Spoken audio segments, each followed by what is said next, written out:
A ovaj bend, da, zaista tako i zvuči.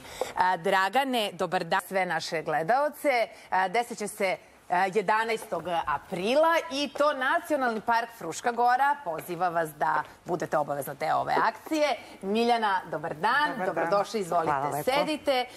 Dakle, 11. april i Nacionalni park Fruška Gora.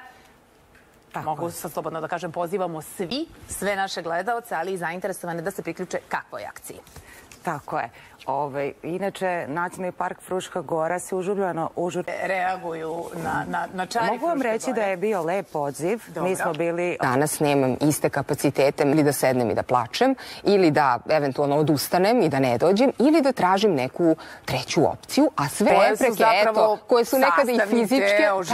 Nekad fizičke, nekad... Nekada fizičke, mnogo češće su one nevidljive, ali su to tek atome. A ne da sad očekujemo da ćemo da napravimo jedan jaguarski veliki korak, jer onda možemo da se frustriramo. Kako pronaći odgovarajućeg terapeuta za sebe i šta je on... Sad, znam da je to nezahvalno, jer samim tim, jel, govorite, naravno. Znači, samo da kažem da je psihijatar osoba koja je lekar. Ukoliko ne spadate u tu kategoriju, mada možete otići kod psihijatra, recimo, u slučaju anksioznosti, depresije ili nekih, jel, psihosomatskih problema. Nije isključeno. S tim nekim ključnim rečima napišete, recimo, ime svog... Tako je. Na primer. Pomoć češće dolaze po preporuci. Dakle, važno je da osoba kod koje idete ima određene kvalifikacije i znanja koje je stekla, da ne je još važnije od toga, jedno ne isključuje drugo, ali bih rekla da je neophodno da postoji pre svega ta empatija i da nekako umem da vas saslušam i da vidite, mnogo važnije nego da vam dajem savete. I evo, iskustveno gledano, posle koliko... I zavisi od toga koliko klijent sarađuje i primenjuje kao ono što nekim ciljem sa nekom poslovnom temom, a osoba nije nešto značajno da ste koji su resursi te osobe, unutrašnji resursi, spoljašnji, postavimo to primjena.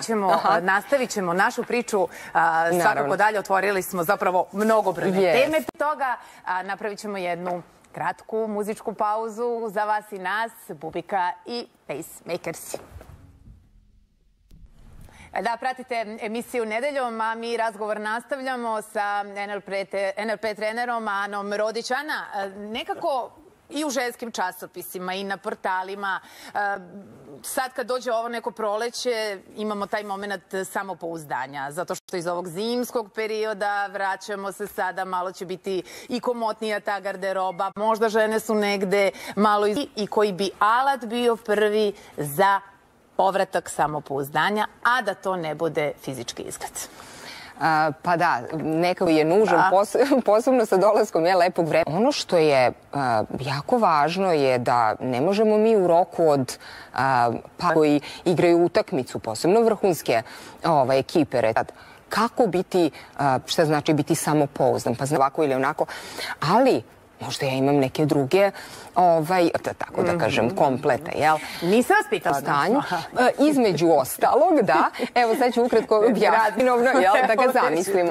Dakle, naše telo, počinjemo, jel, da se preznojavamo, možda podrhtavamo. Dakle, ne mora nešto da se dešava u fizičkom vremenu da bismo mi to osjetili. Uniženi nivo frekvencije moždanih talasa, osoba je tada znatno sugestibilnija, odnosno podložna sugestijama i tada praktično kada dobija te sugestije, naše telo se tada već osjeća. Samo izvinite jednu stvar, ali to vam neće pomoći, odnosno klijentu, ukoliko nas čokolade i tako dalje i prebaci od... Da, za vreme vožnje, ako je to nekako lepo uticalo na nju i znači opet telo prolazi, jel, kao u tom trenutku. Dosta uspeha imam sa klijentima s kojima sam baš putem hipnoterapije radila i strah od vožnje, pa tu je sa 6 traka čak imala jedan panični napad hipnoterapije, kao da se to već dešava i vi kada sednete sledeći put. Mnogo što ste izdvojili vreme i bili gošća našeg nedeljnog popodneva i evo, nadamo se već i sledećem susretu, jer zaista smo mnoge teme otvorili, a nismo stigli ništa da kažemo o njima. Dobro, to su kompleksne teme, hvala vam. Hvala vam mnogo, u svakom slučaju još jednom. Da.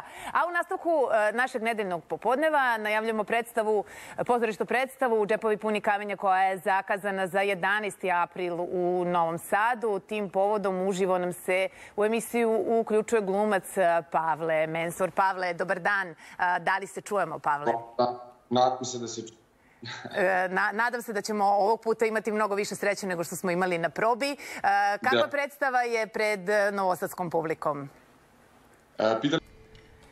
Tako zvuče Bubika i Pacemakersi, a vi pratite emisiju Nedeljom uživo iz Studija 3 Radio-televizije Vojvodine, a u nastavku našeg nedeljnog popodneva najavljujemo, mogu slobodno da kažem, jedan sjajan koncert u kulturnoj stanici Svilera, a o čemu se radi čućemo od gošće emisije Nedeljom Ivane Damjanović ispred mreže kulturnih stanica. Ivana, dobar dan i dobrodošli u naše nedeljno popodne. Hvala vam na pozivu u ovaj lepo nedeljno popodne. Hvala vama pre svega što ste izdvojili vreme i što ste zapravo došli sa ovom novosadska publika sutra veče imati prilike da uživa. Tako je, sutra u 19 časova u kulturnoj stanici Svilare, autori pijanista 20. veka. Da li ste možda već imali do sada prilike utisak našim gledalcima i svima onima koji bi možda sutra voleli da budu deo ovog koncerta?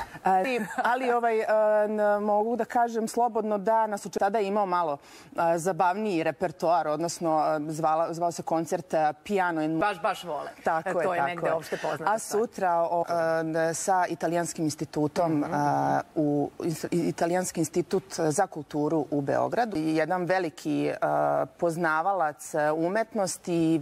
Koje je vreme početka koncerta? Što se tiče ostalih aktivnosti samih kulturnih stanica, divno. Zapravo, eto, mnogo dešavanja. Večeras u 19, ko je slobodan. Također, pretpostavljam, jedna akcija Ivana na koju možemo pozvati sve naše gledaoce. Desit će se 11. aprila i to Nacionalni park Fruška Gora poziva vas da budete obavezno deo ove akcije. Miljana, dobar dan. Dobrodošli, izvolite, sedite. Dakle, 11. april i Nacionalni park Fruška Gora. Mogu sad slobodno da kažem, pozivamo sve naše gledaoce, ali i zainteresovane da se priključe kakvoj akciji. Tako je.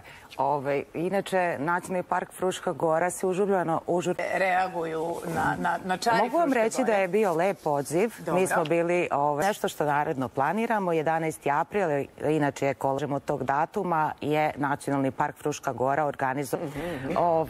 Akcija će trajati do 1 čas i naši učesnika koji su se odazvali. Šta je ono što je potrebno poneti na ovu akciju? Iskreno rečeno, samo dobru obuću, pošto, kao što znamo, vreme nam nije za sada bilo, da kažemo, sjajno, ali ja se nadam da će do petka, čak su i najavili da će biti nešto viša temperatura. I dobru volju. Tačno, i dobru volju, a za sve ove neke ostale stvari smo se mi pobrinuli, tako da sve će biti kako treba. Iskustveno gledano, evo, gostujete po različitim medijima, deo ste sajmova, imate raznih kontakata sa ljudima. Parka kao što su čuvari šuma, čuvari prirode, lovočuvari, ribočuvari uređuju izletnička mesta. Da kažem, usled, da kažemo, vetra da se proširi na okolni prostor. Jedna od važnih stvari je i stvar kada su organizovane posete u pitanju. Ako čim je organizovana poseta, više ljudi je u pitanju, samim tim je veće odgovornost. Ali da li smo odgovorni prema prirodi?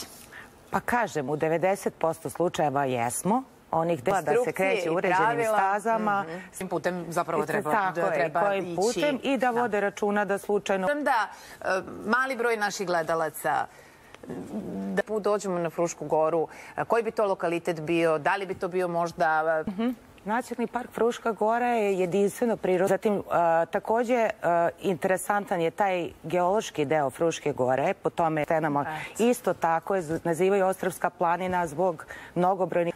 Pre toga, odnosno to je u stvari pre svega bio lovištu Vorovo, to su jeleni lopata. Frušku Goru. Znači, to su lopta, obožavam Frušku Goru i ako ne budem rađem, možda ne dođem, neću vam javiti koncert sutra i onda posle Fruška Gora. Tako, čuvamo prirodu. Hvala vam mnogo, drage dame, što ste izdvojile vreme.